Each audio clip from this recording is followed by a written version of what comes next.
खेत से खलिहान तक, खेल के मैदान तक, हर मुद्दे पर होगी बात। देश और दुनिया की बड़ी खबरों के लिए बने रहिए वॉइस ऑफ अमेठी के साथ। नमस्कार, आप देख रहे हैं वॉइस ऑफ अमेठी। तो चलिए रुक करते हैं आज की प्रमुख और बड़ी खबर पर।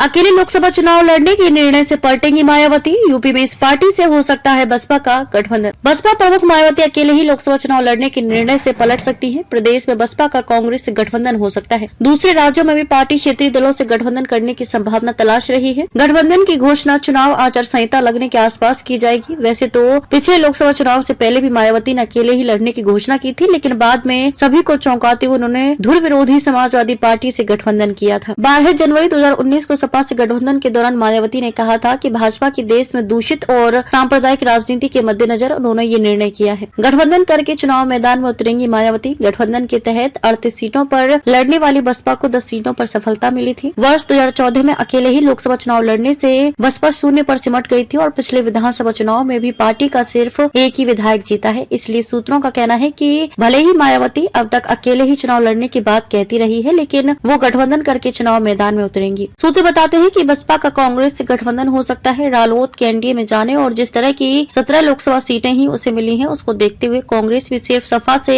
गठबंधन में अपना कोई खास फायदा नहीं देख रही है। वैसे तो पहले से ये चर्चा होती रही है कि कांग्रेस सपा के साथ ही बसपा से भी गठबंधन करना चाहती है, लेकिन सूत्र बताते हैं कि मायावती तो सपा के रहते कांग्रेस से गठबंधन करने को तैयार नहीं है। ऐसे में कांग्रेस और सपा का गठबंधन संकट में भी पड़ सकता है। पश्चिमी उत्तर प्रदेश में हो सकता है फायदा। बसपा प्रमुख जैसा चाहेंगी वैसा करने को कांग्रेस तैयार बताई जाती है। जानकारों का कहना है कि कांग्रेस से बसपा के मिलने से दलित मुस्लिम गठजोड़ का दोनों ही पार्टियों को खास तौर से पश्चिमी उत्तर प्रदेश में फायदा हो सकता है। उल्लेखनीय है कि बसपा ने तेलंगाना राज्य में भी भारत राष्ट्र समिति बीआरएस से हाथ मिलाया है।